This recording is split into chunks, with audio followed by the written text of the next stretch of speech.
All right, guys, what a wild road this NFL season has been. I cannot believe it is already the last week of the NFL regular season for fantasy, at least. So, going to break down a lot of games today. It's very crucial. I know a lot of people have playoffs waiting on the lines for the games this week, and there are 6 teams on bye. I cannot believe the NFL has done that to us. So, we'll be breaking down every game this week, seeing where you should be placing your talents, dealing with a lot of injuries, which guys you should start, what are the most crucial, and detailing the most crucial information in order to make the right decisions this week. So as always, go ahead, hit that like button, subscribe, continue as this channel grows here on this channel as well as over on Sleeper HQ, and I will see you after that intro.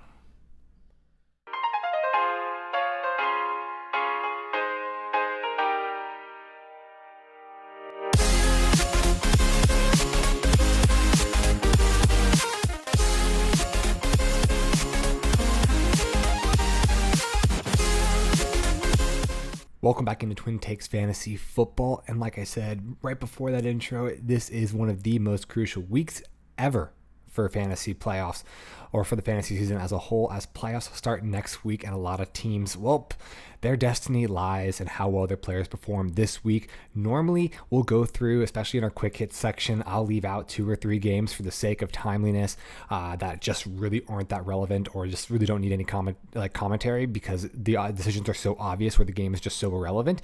But I made a point to go ahead and touch on every single game this week, especially with 6 teams on bye. A lot of fantasy assets are going to be sitting out, so got to dig really deep, got to make some really gut check calls. So without further ado, let's jump into our first match I'm looking forward to. That's how we always start these videos. And for the final time of the fantasy regular season, the first match I'm looking forward to is Panthers at Seahawks, where Seahawks are currently favored by 3.5 points. Over under is sitting at a measly 43.5 points, which means Carolina's projected at 20 points and Seattle's projected at 23.5 points. And right now, is there a more exciting team in the NFL than the Seahawks? Chiefs, Bengals, Eagles. Okay, yeah, I get it. There are a lot of teams more exciting, but I don't think there's a single team that has a better story or one of the more unexpected stories of the NFL than the Seahawks in an NFL season that's been absolutely insane. Both DK Metcalf and Tyler Lockett are top 20 fantasy wide receivers, and Geno Smith continues to be the quarterback 7 on the year for fantasy, a guy that people thought he was just a placeholder quarterback until they drafted someone at the start of the draft next year. But looks like they're going to be, taking him and extending him, giving him a long-term extension. And they still do have a pick at the top of the draft, just not theirs. It's the Broncos. So looks like a really good trade for them. This top 10 passing attack is happening alongside the emergence of rookie running back Kenneth Walker III, but this is where a wrench is thrown into the gambit here. Kenneth left the game last week against the Raiders early in the first quarter with what's being called an ankle jam, and that's not a phrase or terminology that I'm really familiar with, and the Seahawks camp has done absolutely nothing to provide any sort of clarity on the matter of what the scope of the injury is, what the duration of the injury expected to be. So just given the vagueness of that injury, I expect he's going to be missing at least 1 week. So you can try to go on Travis Homer. You can try to do a DJ Dallas kind of move. He kind of came back in with that high ankle sprain last week, but I think they're just really going to lean into DK Metcalf, Noah Fant, and Tyler Lockett for this week. We saw them efficiently operate the pass game against Las Vegas without any hampering or without really much semblance of a run game at all last week. On this side of the ball, I would normally be avoiding the Panthers, especially against good teams. But this is, again, a Seahawks team that's been insanely generous to us for fantasy. On one side of the ball, they have an explosive offense. On the other side of the ball, they have an absolutely atrocious defense. The run defense is 29th in the NFL, and the passing game really isn't too far behind that. Again, just a team that's absolutely in complete tank mode as they try to build towards the future. I've already fired Matt Rule as their head coach, looking towards trying to get an actual quarterback. Again, just look at the fantasy points they gave up to the Raiders last week. I mean, they gave up a total of 40 points on the week, and Josh Jacobs and Devontae Adams were both week winners. As the Panthers make their third quarterback change of the season to Sam Darnold, they actually looked fairly competent against Denver. I know it was 2 weeks ago since we saw them, but Sam Darnold looked to be an upgrade over PJ Walker and Baker Mayfield. So that actually gives me a little bit more confidence in DJ Moore, because last time we saw him, he did absolutely toast one of the best cornerbacks in the NFL in Patrick Surtain. Put up 100 yards and a touchdown to boot. So again, he against this Even with Tariq Woolen having a great career as a rookie so far, I have full confidence in starting DJ this week. And again, Deontay Foreman, he put up 100 yards on the ground against this Denver running defense, who's top 5 in the league. Now, we just did get a notice that he was missing practice on Wednesday with a foot injury. So his status for the game is up in the air. But Deontay Foreman, if he's healthy, he is a smash start this week. And if not, Chuba Hubbard is expected to be fully healthy and ready to go in his absence. So again, just something to monitor. And I would play whichever starting running back for the Panthers is good to go. I think the over-under here is 43.5. It's a little mispriced, and I think that's primarily due to the Walker injury, to CMC not being there, to the overall record of the Panthers. But last time we saw them with Sam Darnold, it was an offense that put up 23 points on the Denver defense. So I think this is a perfect scenario for both offenses to have fantastic days and to be fairly high scoring. So again, we'll break it down. Must-start tier is obviously Deontay Foreman or Chuba Hubbard, whichever one is healthy and the lead back for this Panthers offense. DJ Moore, and that kind of ends it for the Panthers for me. Tyler Lockett, DK Metcalf, Geno Smith are absolute smash starts. And Kenneth Walker, if he is active, you got to play him against this Panthers running defense. Down to the probably start section, you have Noah Fant, who had a great game last week, found the end zone, and even if and his stock only goes up if Kenneth Walker misses time, he'll be utilized more in the passing game. So even if Kenneth Walker is active, Noah Fant is definitely a probably start in your tight end position. If he's out, then Noah Fant is almost a must start for me. And also Sam Darnold. I mean, this is a pretty horrific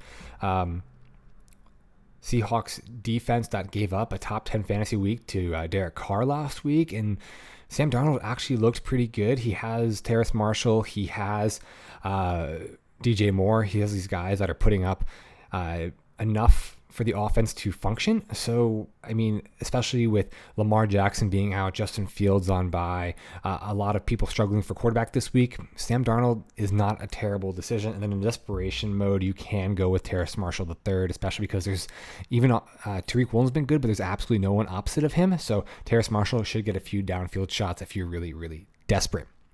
Second game here we want to highlight is Jets at Bills, where Buffalo is currently favored by 9.5 points. That seems a little steep in my humble opinion, but Vegas does what Vegas does. Over under is 44 points, which means the New Jersey Jets currently have a projected point total of 18.5, and Buffalo's projected point total of 27 total points. And this is our second game with a point total that we're highlighting under 45 points. What are we doing here? That's not great for fantasy. I know it is super, super scandalous, but I cannot ignore the real life implications of this game. These are two teams that are playing at a high level currently. Ever since the Jets made the switch to Mike White at quarterback, they have a revitalized passing attack. Garrett Wilson has had back-to-back 20-point weeks, and Elijah Moore even found the end zone for the first time this season. So I believe Mike White completed somewhere in the nature of like 50 passes or attempted 50 passes last week. So yeah, there's a ton of offensive explosion to go around, and Robert Saleh is actually making a competent offensive scheme for a lot of these pieces to be successful in. Over the past few weeks, this Buffalo run defense has regressed quite a bit, especially with news that we got yesterday that Von Miller is going to be out for the season with, I believe it was an ACL surgery. So again, not that their defense has been playing particularly well in the past few weeks, but then it takes a significant downgrade now that Von Miller is out. So again, they have been giving up a ton of points to the fantasy position over the past few weeks, but I'm still kind of concerned about these Jets running backs. And if defense isn't the issue, I highlighted why Buffalo's actually a good matchup for defenses. What is the issue? Well, it relies on the health of Michael Carter. He has a low ankle sprain, which typically means you're missing 1 to 2 weeks. He could be back this week. It is something that the timeline does provide, or he could be missing this other week. We just really haven't gotten that clarity from the Jets camp. So this is a week that, again, the clarity behind his injury and who's going to be starting, who's going to be sitting, it's going to be probably a game time decision. But this is going to be the way I'm handling it, and I'll detail it here for you right now. So if Michael Carter is out for the game, that's easy. You start Donovan, bam, night. He had a tremendous game last week. You can go full, and if Michael Carter's out, I have full confidence starting him. Definitely a smash flex play. If Michael Carter is participating in practice, even in a limited fashion, but is still doing like contact drills Wednesday, Thursday, and Friday, and then obviously he would be active for the game if he's participating in practice in that capacity, then yes, you start Michael Carter and then you sit Zonovan Knight. Where the issue comes into play is if Michael Carter, let's say he's a DNP for Wednesday, Thursday, maybe a limited participant for Friday, but non-contact drills. He's at the walkthrough on Saturday, and then he's a start on Sunday. That's going to be where I have a lot of concern about maybe him being on a snap count. Maybe they're going to limit him because of the risk of re-injury. And just with them splitting targets between Zonovan Knight and Michael Carter, then I would be sitting both guys. There wouldn't be a guy that I'd be willing to take a risk on either of them and then trying to go find an option somewhere else. For the Bills, it was definitely a rough outing last time they faced the Jets, both for fantasy and real life, as they took a massive L, a very unexpected loss. Also, this is the game where Josh Allen did suffer that elbow injury at the end of the game. And, we have spent probably about 5 hours talking about that elbow on this channel, so I'm going to stop talking about it right now. As we get into the actual fantasy implications, Sauce has been the best coverage, one of the best DBs in the NFL, not from a rookie perspective, but like in the entirety of the NFL. He's been absolutely insane. And I expect him to be shadowing Diggs all day. I mean, Diggs is that good where he'll still get plenty of targets, but you're expecting something similar to a Justin Jefferson game last week where Sauce, I don't want to say he locked him up, but he was playing pretty solid coverage on Justin Jefferson all day, and Justin Jefferson only got into double-digit fantasy points with that, day-saving touchdown there at the very end. So again, Diggs is a must start, but his ceiling will be capped just because of how well Sauce Gardner has been playing. And this is actually a perfect Gabe Davis game. I think you could see a lot of deep bombs his way with a lot of the focus and a lot of the coverage just focused on Diggsy. And, it has been a few weeks. It's been a few down weeks for Gabe Davis. So, he has like that 30-point week every 3 or 4 weeks. This is the perfect time for one of his blow-up games. I mean, he's due for it, right? I think Gabe Davis does make your lineup this week. And most importantly, especially going into the fantasy playoffs after the free agent frenzy this past waiver wire situation, was James Cook. Was that transition to him taking over the backfield last week against the Patriots for real? Was that just a mirage? Was that a one-game thing and now it's Devin Singletary? Was it just kind of the game script because they were up? I think it actually is going to be something that we see stick around. Obviously, Devin Singletary is a great back, but James Cook is just a little bit more explosive. He has a lot longer runs. He's better with yards after the contact, and he provides not a too dissimilar skill set that Devin Singletary is. Devin Singletary's pass catching back, well, so is James Cook. So it fits right into their offensive scheme. So I would be betting on James Cook taking over this backfield for the rest of the way. But then again, that snap share is definitely something to pay attention to. So we obviously get into our must starts. Diggs, Gabe Davis must start. I think it's going to be a blow up game for him. Josh Allen, Garrett Wilson, Michael Carter or Zonovan Knight. We kind of went through those metrics, like how I would judge them, which one's a must start based on how practice goes this week. Blah, blah, blah. I won't repeat myself. In the probably start category, yeah. It's only been 1 week for James Cook, so I'm not like fully diving into the breakout for him just yet. But if you don't have any other options, you probably are starting James Cook. And Mike White, he's just been really, really solid at the quarterback position ever since taking over. And I think there'll be enough production for him, especially with so many quarterbacks on bye and injured, that Mike White would be an okay start. And then in the desperation start, you do have a lot of pieces that if you're absolutely desperate, you can go and reach on them. We have Dawson Knox, Tyler Conklin from the tight end positions on both sides. Devin Singletary, just in case you really need to bounce or lean into the possible bounce back to the Devin Singletary taking over the backfield if they get into a different game script. Elijah Moore and Isaiah McKenzie are also wide receivers, slot wide receivers that, could see some utilization against these defenses that primarily line up on the outside. So last game we're going to highlight here in this section will be Vikings at the Lions, where Detroit is currently favored by 2.5 points. Yes, Detroit is currently favored by 2.5 points. The over-under is 53, which means Minnesota is a projected point total of 25, and Detroit is a projected point total of 27.5. And yes, yay, we're back to normal now. We're talking about games that have an over-under of over 50 points, and definitely a lot of projected fantasy goodness to go around. But the disrespect to Minnesota here is real. How on earth is a 10-win team, the second best record in the NFL, I believe at this moment, an underdog to a team that's currently has a record of under 500 points? That is absolutely ridiculous. I have no idea what the heck Vegas is doing. I'd be taking Minnesota money line all day, every day, and then twice on Sundays. That's like, then there's no real reason for it. There's no major injuries. There's no issues. Like, they've added pieces. Like, the defense is healthy. It's been functioning. Vegas, like, what are you doing here? But apart from my gripes regarding, how they set the lines, for Minnesota, I do expect Justin Jefferson to come out and have an absolute game. Even with Jeff Okudah having a good season, the passing defense of this Lions is ranked 28th, and they're giving up a ton of points to the wide receiver position. We saw Christian Kirk have a good game, even with an atrocious outing by the Jaguars last week. In fact, I think you have a lot of options to play here from the passing game. Kirk Cousins makes it into my top 10 QBs on the week. Adam Thielen is a must start for me in this game.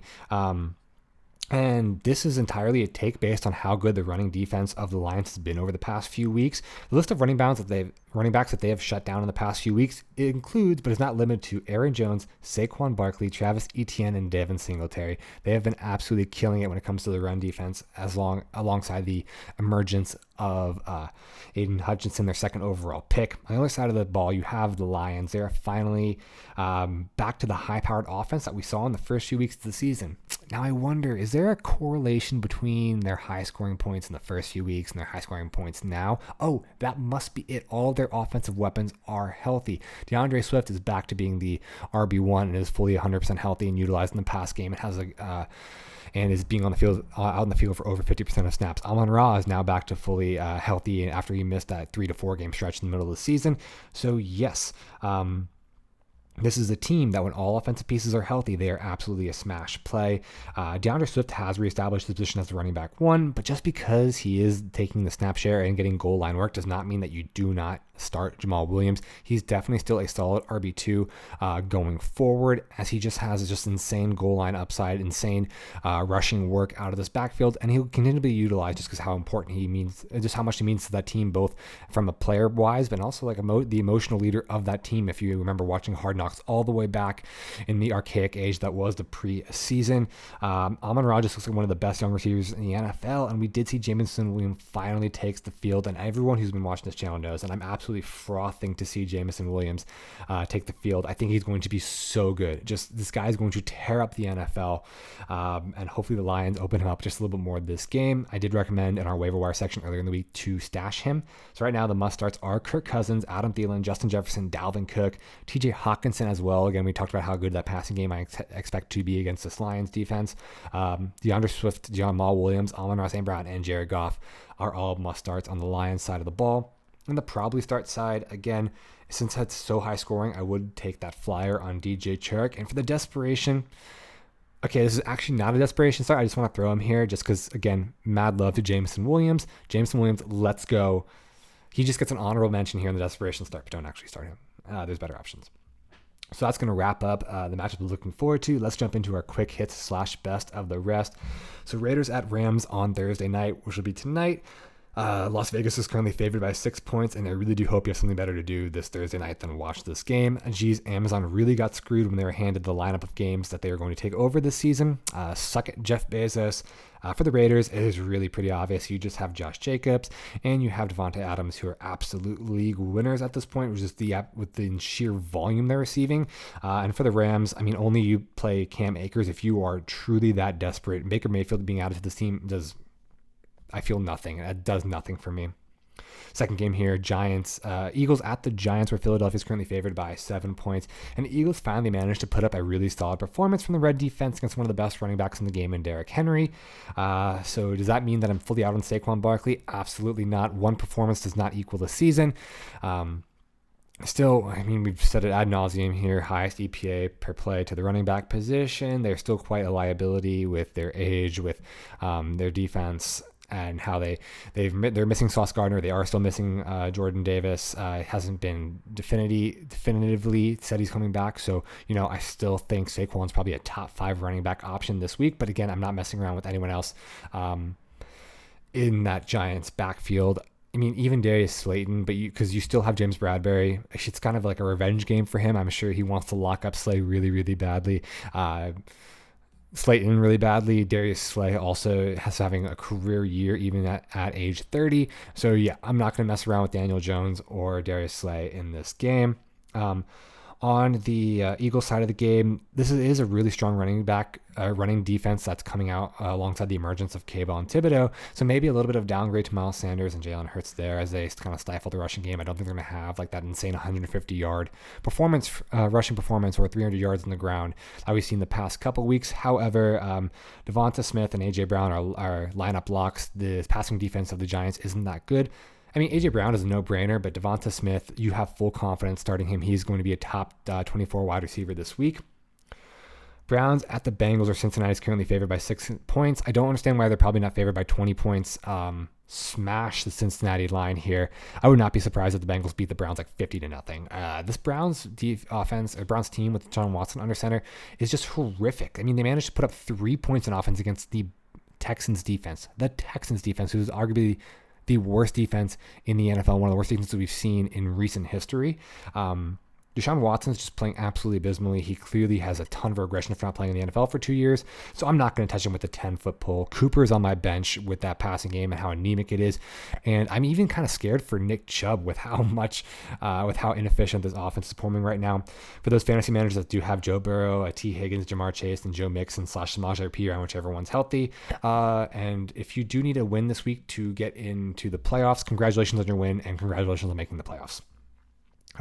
Texans out Cowboys. This is a line that is pretty accurate, where Cowboys are favored by 17 points, and a few of the Dallas defense, congrats on having them put up somewhere in the ballpark of 50 points, given that the Cleveland Browns put up somewhere in the ballpark of 30 points last week against this Texans offense. Unfortunately, you do get a slight downgrade. Kyle Allen, my MVP, is benched. They're going back to Davis Mills, so a little bit less turnovers now, but this is going to be an absolute massacre. Bench every Texan. This is not a week with the playoffs on the line that I'm taking that risk on a Nico Collins or a Dameon Pierce. There's definitely a ton of options elsewhere that you can try to find to go forward with. So in the fantasy managers that have Pollard, Zeke, Dak, and CeeDee Lamb, copy paste what I just said about those Bengals fantasy managers earlier. Congrats on your win and congrats on making the playoffs. Next game here is going to be Jaguars at Titans as I currently readjust my headphones. Tennessee is currently favored by 3.5 points, and I know it was a very bad game for Derrick Henry last week against the Eagles, one that I thought was going to be a smash game for him, but I am looking for a massive bounce back from King Henry. I would not be concerned. I'm not shying away from him. I have zero concerns. Like, it just happens. Derrick Henry sometimes has bad games. His offense is very one-dimensional, so once they lock up the receivers, especially with Traylon Burks going out to concussion early in that game, I mean, it was pretty easy to stop Derrick Henry. Doesn't mean he's not talented. And unfortunately, speaking of Traylon Burks, I don't expect him to escape concussion protocol by the time this game comes around on Sunday, so that's a bit of a downgrade there. I know Traylon Burks managers are very excited that he was going to have a kind of a end of season run similar to Amon-Ra St. Brown. Etienne is a very scary play this week. He was absolutely locked down last week, and he did not look entirely healthy from that ankle injury. He just didn't look like the guy that we saw break out in the middle of the season after James Robinson was traded away. This is a top 2 defense of the Titans, and I would try to pivot elsewhere if possible. I'm going to rehash what I said last week. I would play Christian Kirk over Travis Etienne this week, and I think Christian Kirk is a must start in your lineups. Definitely a lineup lock against the 29th ranked pass defense of the Tennessee Titans. Moving on to Ravens at Steelers, where Pittsburgh is currently favored by 3 points. This game currently has an over-under of 37.5 points. I frankly wouldn't have talked about this game, but like I said in the intro, I made it a point because of how important this week is, especially for playoffs, that I am going to talk about every game. So now I'm forced to, that meme where my eyes are being held open. Yeah, that's how I feel like talking about this game. Mark Andrews, again, is a must start. I don't think that his fantasy output is decreased. It actually might even go up a little bit more with Tyler Huntley under center. We saw how much he hyper-targeted Mark Andrews when he took over for the injured Lamar at the end of last year. And Huntley could be an okay start in Lamar's absence. I just do have some concerns around that Pittsburgh Steelers defense. They have gotten a lot better with TJ Watt coming back into the fold. And dear Lord, for the Steelers, the Ravens defense, they're not that bad. So I cannot, in good faith, recommend any Steelers options with a rookie QB that is struggling the way Kenny Pickett is, that is turning the ball over the way Kenny Pickett is, especially with an over-under of 37 points. I cannot recommend any Steelers in good faith, except maybe Pat Freiermuth from the tight end position, because the tight ends are just so bad this year. He's just talented enough to be thrown out there in your tight end position. Moving on, next game, Chiefs at Broncos, where Chiefs are currently favored by 9 points. And if there's ever a game for a Chiefs to bounce back from and have a get-right game, it's this game against the Denver Broncos. They were the Denver Broncos are atrocious at the current moment, and maybe it is time for Andy Reid to realize that when he has the best tight end in the NFL, a guy that is just a freak athlete and incredibly gifted like Travis Kelce, you should be targeting him more than once a half. Genuinely leads to wins when that happens. Last game was very annoying for Kelce managers. If you cannot tell, I am one of him in one of my main leagues. But you have to keep playing him just because he is that talented and he has the ability to put up 30-point weeks and win you the week single-handedly from tight end position. I would be inclined to go with Pacheco and Juju as flex starts just because they are seeing the most snap share from the running back and wide receiver positions respectively. But just because of how bad this Chiefs game how bad the Broncos are, I think it's going to get out of hand pretty early. I think they're not going to have to worry too much about deep shots to MVS. Not going to worry about Kadarius Toney potentially being active. I just wouldn't futz around with that with how crucial Week 14 is. For the Broncos, Latavius, I would put him in my lineup. Karlaftis kind of looks like a bust at this point in the defensive line, apart from Chris Jones, hasn't been that stout against the run. And Jerry Jeudy actually does make lineup as a flex. With the Sutton injury, he was downgraded to doubtful late yesterday. So Jerry Jeudy, I think he would be the one that I would be willing to put in my flex. Next game, Bucks at 49ers, where the 49ers are currently favored by 3.5 points. I think this game shifted like 6 points after the Jimmy Garoppolo injury. And this is a game where I'm going to say go check out Sleeper HQ on YouTube. Go check out their Shorts channel, as this week is where I break down a ton of fantasy relevant players, especially critical to the 49ers side. So I go on those Shorts, I go super in depth, highlight a bunch of stats that I think are relevant, and give you kind of where I project the players will fall. Again, this is super important given the transition at quarterback to Brock Purdy. So I would highly recommend going check that out, and I'll give a high level, for the sake of time and brevity, I'll give a high level recap here. Obviously, the gist of it is that I really just don't trust his arm. Watching him last week, he has terrible arm strength. I don't think his decision-making in the pocket is one of the best. He rarely got through his entire progression. And after this top 5 defense of the Bucs gets a full week to dissect film on him, I think they're going to have an absolute field day with him. I really don't know if I can put my playoff hopes in the hands of a banged-up Debo or a Brandon Ayuk with the playoffs on the line. Just with Brock Purdy throwing them the ball, I just cannot trust them. However, CMC, I will say, to the moon for Christian McCaffrey. I mean, with the uncertainty at the quarterback position, Kyle Shanahan is going to absolutely lean into the run game, which is his MO. And I'm going to peer into the future, and I see Brock Purdy just dumping the ball off to Christian McCaffrey almost every single play. Well, not all. I mean, you get my point. I'm hyperbolic there a little bit, but at least 5 dump offs to Christian McCaffrey, just absolutely padding his stats. For the Buccaneers, this team looks awful on Monday night, even though they did eke out the win against the Saints. And the Saints defense is much, much, much worse than the 49ers. So I imagine they're going to struggle mightily this coming Sunday. It's going to be a very long day for the Bucs. And if I had to take dart throws on who to start, I mean, I'm flexing Godwin and Evans because they're just way too talented at the wide receiver position. With the complete committee where like the touches are split 50-50 between Rashad White and Leonard Fournette. They're going up against the number 1 rushing defense in the NFL. I'd probably sit both of them. I can't really imagine a scenario in which they find a flex spot for me, and I'm probably just dropping Brady at this point. We know this is a game that Brady really struggles when the pocket collapses and he doesn't have time for the routes to develop. We've seen this over the entirety of his career, where when he's under pressure and he has a 4-man front in his face, like he genuinely does not win games and he tends to struggle. I think they're going to be harassing him all day. And I still think the 49ers minus 3.5 is a really, really good bet. Last game for this section is going to be Patriots at Cardinals, the Monday night game. A second game that I'm going to highlight the Sleeper HQ videos. Just go over to their Shorts channel. I do highlight a few of the Cardinals and Patriots players in depth, again, talking deep stats and what I project them to do really well. And for the Patriots, Ramondre to the moon against the 21st ranked run defense of the Arizona Cardinals. Don't mess around with anyone else. Again, playoffs on the line. I don't want to deal with the uncertainty around the receiver room in the Patriots. Ramondre, forget it. And then forget everything else. On the Cardinals side, the Patriots will try to take away the Cardinals' upper 1 option, as Bill Belichick loves to do that. He loves to highlight what makes the offense tick and try to get rid of it. And that means that Jack Jones is going to be in DeAndre Hopkins' pocket the entirety of the day. And I think the line with Christian Barmore and the rest of that company is going to be focused heavily on James Conner. And obviously, despite Hopkins being the focus of the Pats secondary, he's just way too talented not to start. I would definitely be rolling out him. I have no questions or qualms about starting him. But where I do think you're going to get a ton of fantasy production is from Hollywood Brown. With a lot of the focus on stopping James Conner and DeAndre Hopkins, Hollywood Brown is going to see a ton of targets. Even with DeAndre Hopkins on the field, Hollywood Brown does average the most targets of any skill position player on the Cardinals. So that connection from Kyler to Hollywood is remaining quite strong. And I think he will be heavily utilized in this game. And even with the number 2 running defense of the Patriots, I mean, you got to start Connor. Ever since he came back from injury, he's averaging 30 opportunities per game. The sheer volume just makes him an RB1 in my opinion. So that's going to wrap up our quick hits and best of the week. We got one more crucial game to discuss, and that's going to be our matchup of the week. Let's hit it. Ladies and gentlemen, let's get ready to rumble!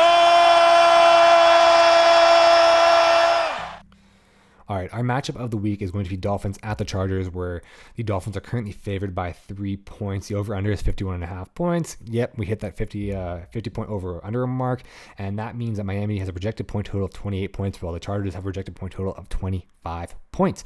And again, the Sunday night primetime game also makes our primetime game of the week here at TwinTakes Fantasy Football, and this is a Chargers team that is becoming moderately healthy. And by moderately healthy, I mean they have Keenan Allen back, and he's 100%. The operates so much differently with him in the fold. It's absolutely ludicrously better when he's out in the field. They just can't find a replacement for him. There's just something about him that makes him tick, that he just makes the offense tick, maybe whether it's maturity, seniority, his ability to separate, the fact that he is actually a good wide receiver. But when he is on the field, the Chargers average a higher yards per play and a significantly higher expected points per attempt per play. He is the gold at the end of the fantasy rainbow, hypothetically, if that rainbow was that 10-week stretch where he was sitting on your IR spot. And he will be crucial to a lot of fantasy champion runs, I believe. Also, this is the Dolphins defense that even though they added Bradley Chubb at the trade deadline, they're still a bottom 10 run defense. And you just know that Austin Eckler is going to come in and absolutely rain terror down on this Dolphins defense. And just for the Dolphins, they're just so frustrating because it's the same old song and dance. Again, they have to fight through injuries, and it's just keep getting banged up. So much uncertainty. Jalen Waddle was on and off the field last week with an ankle injury. He only had one catch for 9 yards, but that was in garbage time after the game was kind of already sealed away. It feels like he's been banged up all year, and it is crucial to keep an eye on the injury report for him to see how much he's able to practice. We have been fooled by him before, where he was a DNP for the entire week, went through walkthrough, was active, and then he put up, I think, 3 or 4 fantasy points and just really wasn't utilized at all, was on a very limiting snap count. So if he is at practice, if he is participating in contact drills, then I have confidence starting him. Hopefully that ankle injury isn't too bad, because he's been a crucial part to a lot of people's fantasy teams, but it's just absolutely ridiculous.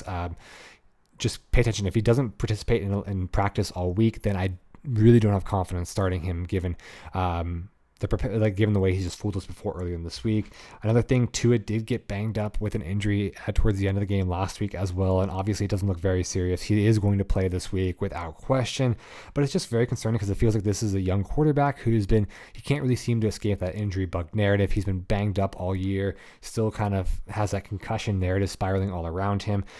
So it just kind of feels like a black cloud coming in over the Miami Dolphins. But if there's ever a bounce back game for the Dolphins after last week getting decimated by the 49ers, it would be this week against the Chargers defense. That's just the script the doctor ordered for Tua's recovery there. So hopefully he can sustain being healthy. I really, really hope, again, crucial to pay attention to that injury report. So must start Justin Herbert, Keenan Allen, Austin Eckler from the Dolphins side, Tyreek Hill, Tua, and then obviously Jalen Waddle. Based on health, I kind of gave you that marker of how many games and how much practice time I want to see in order to make Justin or Jalen Waddle a start in my lineup. Back to the probably starts, we will see Jeff Wilson Jr., and I know that's very terrifying to start Jeff Wilson after he only had 3 total opportunities and 1 rushing attempt last week against the 49ers. However, that was the first ranked rushing defense in the NFL, and this is the 31st ranked rushing defense in the NFL by the Chargers. And it just was a game script that was very, very unfavorable to Jeff Wilson Jr. He definitely does take a lot of the handoffs, and because they were behind for most of the game, Raheem Mostert was in as the pass catching back. So if you do need a desperation start, Jeff Wilson, I think he's a guy that makes it. And from another pass catching aspect, with Mike Williams continuing to be sidelined, Joshua Palmer and Gerald Everett are guys that you could definitely slot in at your flex spots or tight end spots. In the desperation spot, you have DeAndre Carter. He always is. He's a boomer bust prospect. He will either catch a 75-yard touchdown or he'll get one reception for 4 yards. So if you have no other options, he's a guy that you can take an upside shot on. Mike Gesicki again for the pass game with the Dolphins. And then if Jalen Waddle is out, you can take that risk on Trent Sherfield. We saw him get heavily involved in the game once Waddle went to the locker room with that injury. So that's going to wrap up our matchup of the week and our sleeper players. Again, I'm going to highlight the guys that go over. They will be uploaded. Some were uploaded last night. The rest will be uploaded today. But if you want in-depth analysis with like really deep dive stats, kind of where I expect them to rank out, go check out those shorts over on Sleeper HQ on YouTube. And here are the guys I'll be covering this week: Christian McCaffrey, Brandon Ayuk, DJ Moore, Deonta Foreman, Tyler Lockett, Jeff Wilson Jr., Keenan Allen, Joshua Palmer, Ramondre Stevenson, Hollywood Brown, and James Conner. So those 11 guys give some pretty deep insight into two. And finally, no parting thoughts this week. We're going to skip that section. So instead of thoughts, just vibes for your matchup. I know how critical week 14 is for a lot of you guys. So, just sending all the positive vibes your way, hoping everything happens that you need in order to make the playoffs, in order to get that first round bye, in order to set yourself up for success in the fantasy run. So that being said, good luck.